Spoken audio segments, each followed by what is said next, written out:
Bismillahirrahmanirrahim. Assalamualaikum warahmatullahi wabarakatuh.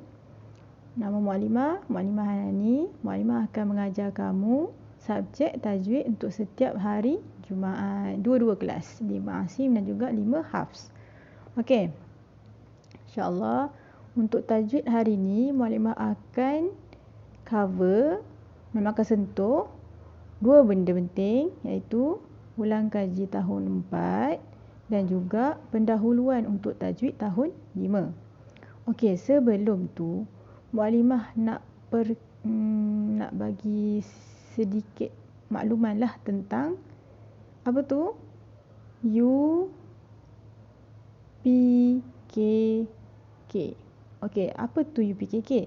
Kamu Darjah 5 akan menghadapi satu peperiksaan besar, iaitu UPKK. Untuk kelas 5 Haf, Muallimah dah sentuh dah lah hari Rabu hari tu. Tapi memang nak sentuh lagi sekali, memang nak beritahu sedikit gambaran macam mana peperiksaan UPKK ni. Okey, UPKK tu dia punya kata panjang, nama panjang dia apa? Nama pendek UPKK, nama panjang dia Ujian Penilaian Kelas Kafa. Okey. Jadi kena jelaslah peperiksaan yang kamu nak hadapi ni ialah nama dia Ujian Penilaian Kelas Kafa. Dia ada berapa subjek? Dia ada 8 subjek. Okey, ini adalah contoh jadual peperiksaan tahun lepas.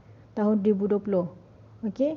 Apa subjek yang dia ada dalam tu? Apa peperiksaan yang kamu akan hadapi nanti? Macam mana bentuk dia? Ada yang bentuk lisan, ada yang bentuk bertulis. Lisan tu maksudnya oral, maksudnya secara jawab pakai mulut lah, macam itulah. Lepas tu bertulis dalam peperiksaan lah, dalam dewan peperiksaan. Okey, apa satu subjek dia adalah amali solat yang pertama tu. Susunan dia Muallimah tak pasti akan sama macam ni juga atau tidak.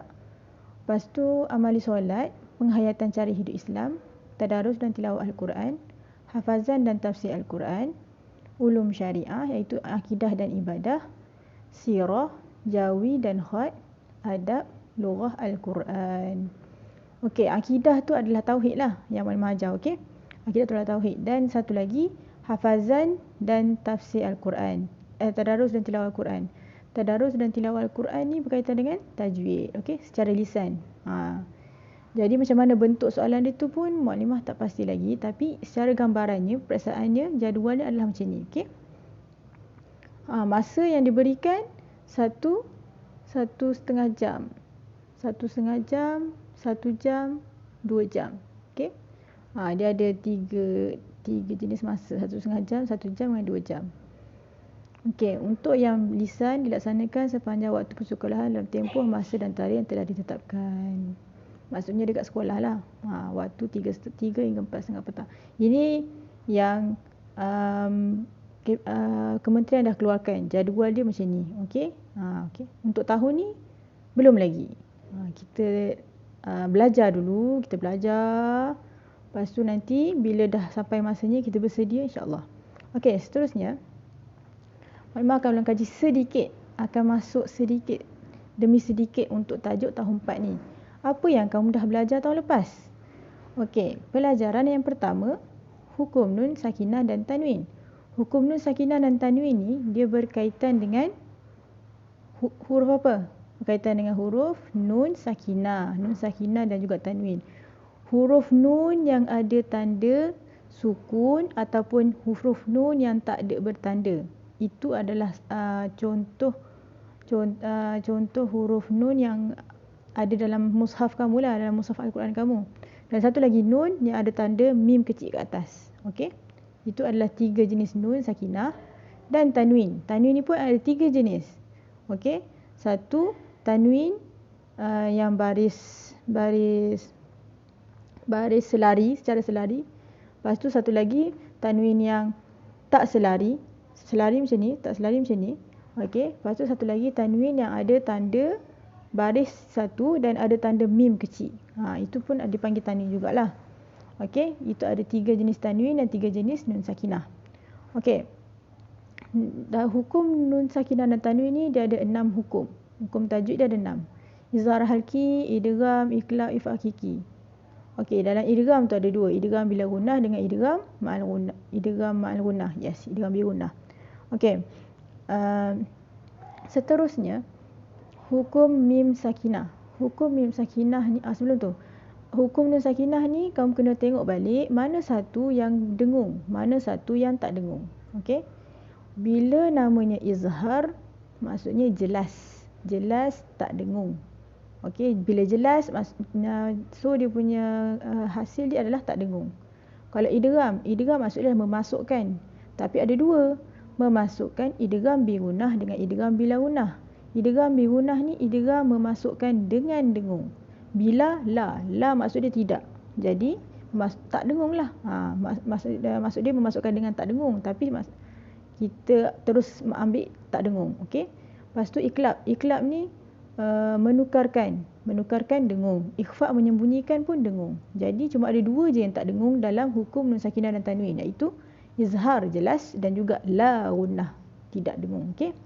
Okey, seterusnya hukum mim sakinah. Hukum mim sakinah ni dia ada 3. Idgham syafawi, ikhfa syafawi dengan izhar syafawi. Okey. Untuk idgham syafawi, idgham maksudnya memasukkan. Jadi dia punya hasil dia adalah dengung. Ikhfa pula maksud dia menyembunyikan. Menyembunyikan dah. Jadi dia punya hasil dia pun adalah dengung. Izhar maksud dia jelas. Jadi bila jelas mesti tidak dengung. Okey, kena faham yang tu. Jadi apa yang berbeza antara mim sakinah dengan nun sakinah ni? Beza dia adalah hukum nun sakinah, dia nun ataupun tanwin yang 3 jenis tadi tu, dia berjumpa dengan huruf-huruf ni. Okey, dia berjumpa dengan huruf-huruf tu. Huruf izhar hakiki, huruf idgham, huruf iklab, huruf ikhfa hakiki. Dan hukum mim sakinah, huruf mim sakinah dalam Quran ada 2 jenis. Satu mim yang tak ada tanda baris atas, satu lagi mim yang ada tanda sukun. Dua-dua tu adalah mim sakinah. Okey. Okey, untuk mim sakinah, hukum dia adalah apabila mim sakinah tu berjumpa dengan huruf-huruf idgham syafawi, ikhfa syafawi dan izhar syafawi. Okey, itu beza dia. Yang ini berkaitan dengan huruf mim, bawah berkaitan dengan huruf mim, atas berkaitan dengan huruf nun sakinah dan tanwin. Okey, seterusnya pelajaran ketiga, kamu juga dah belajar qalqalah. Qalqalah ni dia ada berapa jenis? 3 jenis. Qalqalah ni maksud dia melantun. Bila kata lantunan maksudnya kita kena lantunkan bunyi huruf tu. Okey, apa huruf qalqalah?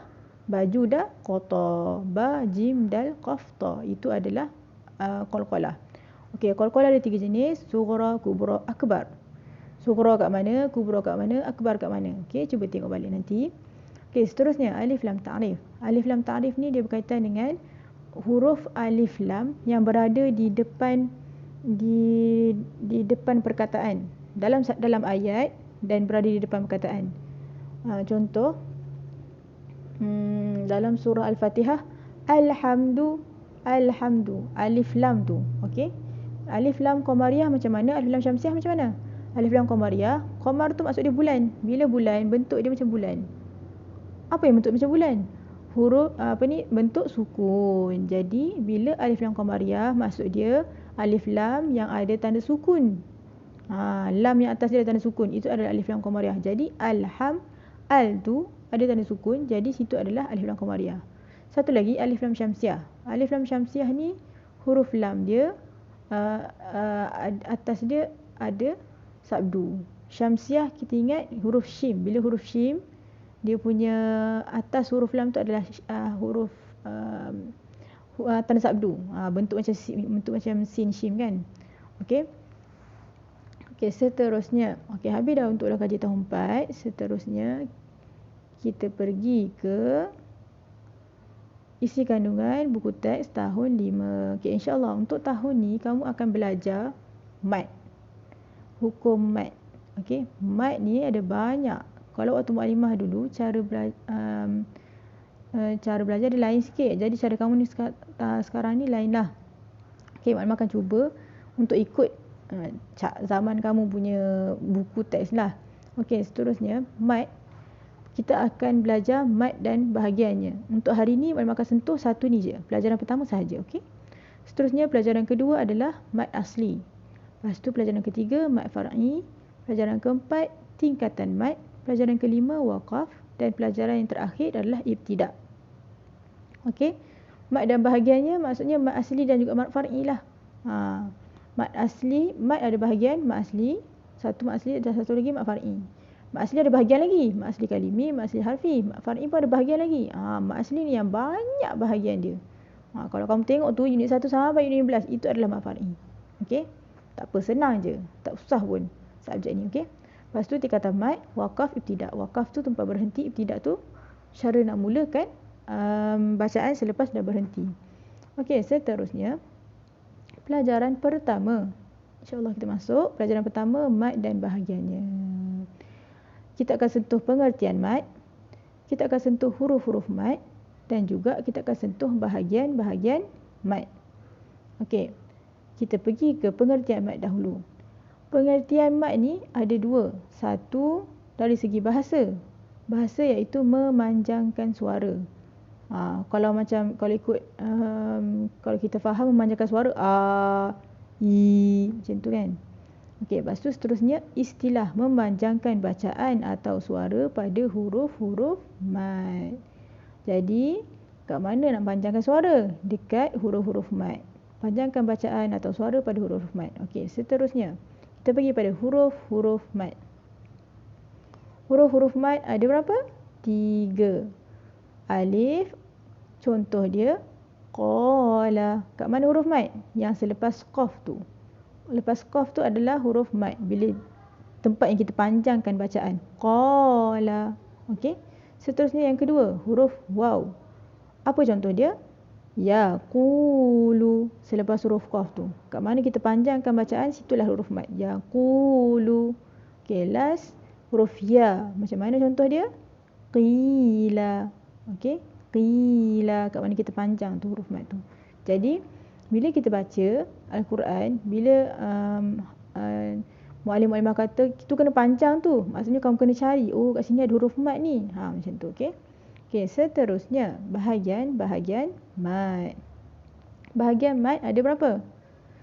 Mad terbahagi kepada pertama, mad asli, kedua, mad far'i. Macam mana yang muallimah dah terangkan tadi, Mama sentuh sikit tadi, itu adalah bahagian-bahagian mad. Okey, mad asli dan juga mad far'i. Okey, last sekali kerja rumah.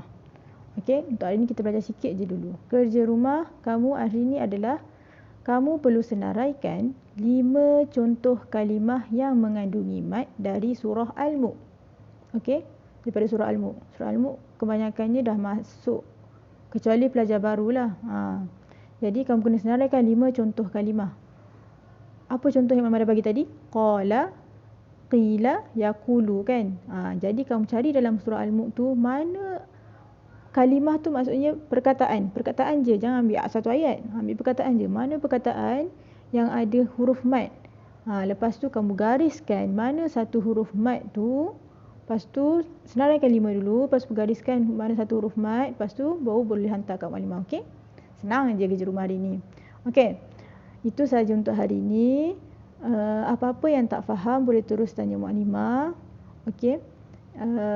Maklimah harap dengan ilmu yang kamu belajar hari ni, kamu dapat perbaiki bacaan kamu. Kamu dapat baca Al-Quran dengan lebih berhati-hati. Okey.